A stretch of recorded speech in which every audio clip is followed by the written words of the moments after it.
No âmbito da Unidade Curricular de Ensino Clínico e Área Opcional de Enfermagem da Licenciatura do curso em Enfermagem da Escola Superior de Saúde da Universidade de Aveiro, foi proposta pela enfermeira-chefe Arminda Tavares a elaboração de uma sessão de educação para a saúde. Desta forma, foi desenvolvido pelas estudantes Inês Rocha e Maria Inês Monteiro uma breve apresentação sobre um tema que, apesar de não ser desconhecido, é crucial para a promoção da saúde do acesso vascular e para a garantia do sucesso e eficácia máxima dos tratamentos de hemodiálise. Assim sendo, durante esta apresentação irá aprender mais sobre a importância do autocuidado na manutenção do acesso vascular, com especial atenção na higienização das mãos e do próprio acesso vascular. No decorrer da apresentação, serão abordados diversos conteúdos. Em primeiro lugar, irá ser apresentado um pequeno resumo sobre os acessos vasculares. Que tipos de acessos existem? Quais as suas particularidades e vantagens? Seguidamente, irá relembrar alguns dos cuidados gerais que deve ter com o seu acesso vascular no domicílio e como pode e deve avaliar o mesmo. Depois de recordar os tópicos abordados anteriormente, vamos entrar numa área mais específica desta apresentação, a infecção. Irá perceber a definição da mesma, quais são os sinais e sintomas de alerta e que possíveis complicações podem estar associadas. Mas, como nós não queremos que a infecção seja uma realidade, irá aprender quais os cuidados que podem prevenir a mesma, no seu acesso vascular. Finalmente, e para não nos alongarmos, irá relembrar quais as etapas que são necessárias cumprir para uma correta higienização das mãos e do próprio membro do acesso vascular. Esperamos que desfrute e, principalmente, que adquira novos conhecimentos. Vamos lá começar! O acesso vascular é a sua linha de vida, sendo um elemento crucial para a realização dos tratamentos de diálise. De forma a garantir a máxima eficácia dos tratamentos e a prevenção de complicações, a manutenção a longo prazo do acesso é imprescindível. Você pode desempenhar um papel ativo em mantê-lo em condições favoráveis, através da adoção de cuidados simples no seu cotidiano. Mas será que todos os acessos vasculares são iguais? Será que todos requerem os mesmos cuidados? É isso mesmo que iremos descobrir. Atualmente, existem 3 tipos de acessos vasculares para a hemodiálise, cada um com as suas particularidades, vantagens e desvantagens. Em primeiro lugar, vamos falar um pouco sobre a fístula arteriovenosa. A palavra fístula refere-se a uma conexão entre 2 vasos sanguíneos que, em condições normais, não se ligam. Artério vem de artéria, um vaso sanguíneo que transporta o sangue rico em oxigênio desde o coração até aos restantes tecidos do corpo. Venosa vem de veia, um vaso sanguíneo que transporta o sangue dos tecidos de volta ao coração para, posteriormente, receber o oxigênio dos pulmões. Assim sendo, uma fístula arteriovenosa é criada através de uma intervenção cirúrgica, sendo então efetuada a anastomose ou ligação de uma artéria a uma veia de grande calibre. Esta ligação permite fornecer um fluxo sanguíneo suficiente e constante para que o tratamento de diálise seja eficaz.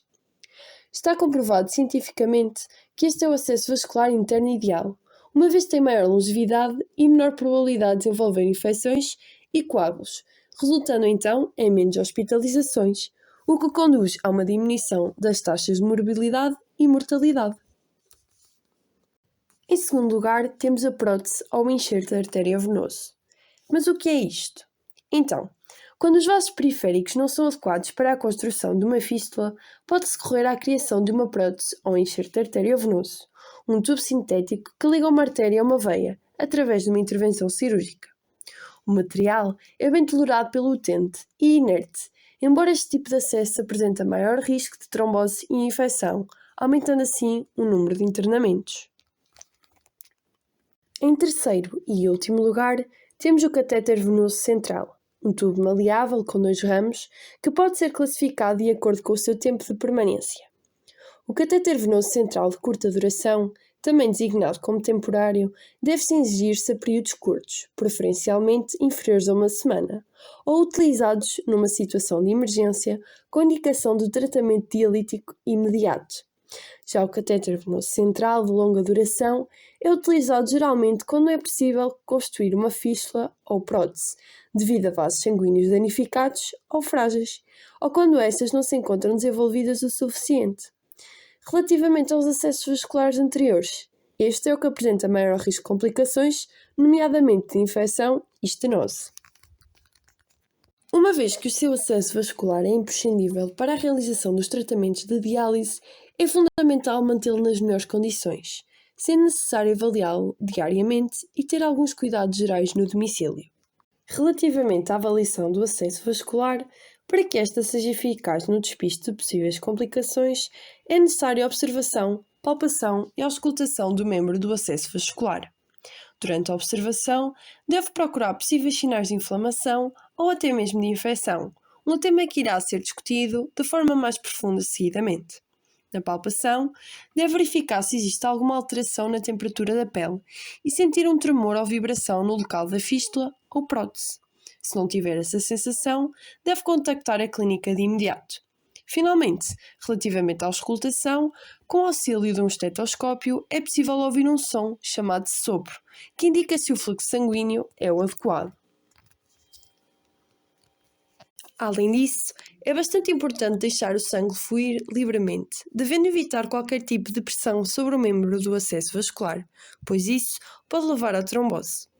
Desta forma, deve evitar deitar-se sobre o membro do acesso, usar roupas apertadas e ou objetos como relógios ou pulseiras, carregar pesos ou fazer esforços, fazer desportos de contacto, medir a tensão arterial no membro do acesso, permitir colheitas de sangue para análise no membro do acesso, expor-se a temperaturas extremas. O calor e o frio excessivos induzem à dilatação dos vasos sanguíneos e, consequentemente, à descida da pressão arterial e fluxo sanguíneo. Os cuidados a ter com o catéter venoso central são, geralmente, da responsabilidade da equipa de enfermagem. No entanto, no domicílio deve evitar dormir para o lado do catéter, para que não ocorra o risco deste dobrar ou ficar repuxado. Proteger o catéter durante os cuidados de higiene, evitando molhar os pensos.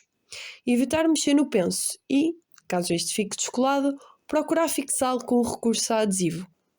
Deslocar-se às urgências mais próximas, caso exista saída acidental do catéter, mantendo compressão no local de esterilização do mesmo.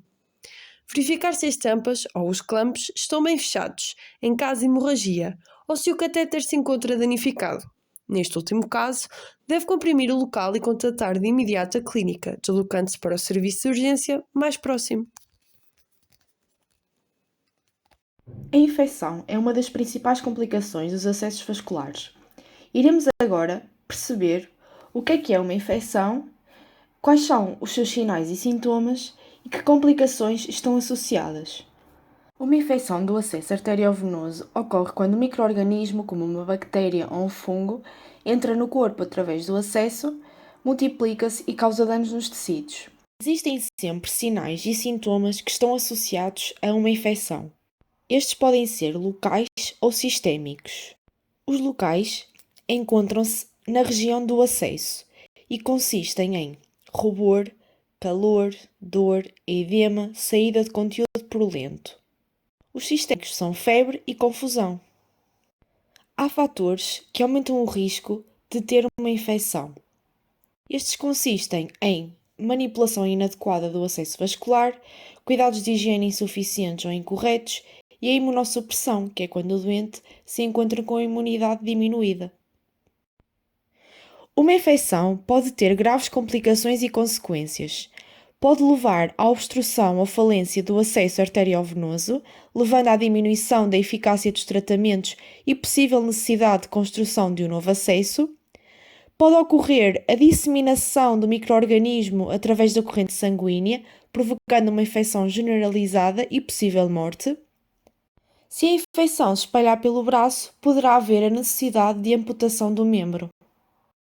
Agora que já sabe o que é uma infecção, quais são os seus sinais, sintomas e fatores de risco, vamos perceber que tipo de cuidados é que podem ser adotados para diminuir a incidência das infecções. Deve então evitar tossir ou espirrar sobre o membro do acesso vascular, proteger o membro de possíveis arranhões ou queimaduras, evitar roupas apertadas porque o atrito do tecido pode provocar pequenas abrasões na pele. Deve comunicar à equipa de enfermagem e médica se tiver uma nova lesão no membro. Deve evitar depilar o membro com lâmina de barbear evitar coçar o braço ou remover as crostas das feridas, deve remover os pensos cerca de 8 horas após terminar o tratamento e deve comunicar sempre à equipa de enfermagem e médica se apresentar sinais ou sintomas de infecção. Os micro-organismos não se veem, mas estão presentes na nossa pele. Desta forma, é muito importante a higienização das mãos e do membro do acesso vascular para prevenir a ocorrência de infecção. De seguida, iremos apresentar as principais etapas para a correta higienização das mãos e do membro do acesso, que deve realizar sempre antes de iniciar a hemodiálise. O primeiro passo é molhar as mãos e o braço com água corrente. De seguida, aplicar sabão suficiente para cobrir todas as áreas. Depois, deve esfregar as mãos e o braço durante cerca de 40 a 60 segundos, incluindo as palmas das mãos, o dorso das mãos, entre os dedos, as unhas, os polegares e os pulsos e o braço, incluindo a região do acesso vascular. Depois, deve enxaguar bem com água corrente e, por fim, secar as mãos e o braço com um papel descartável. De forma a entender melhor estes passos, iremos apresentar um vídeo demonstrativo realizado pelos profissionais de saúde da Diaverum.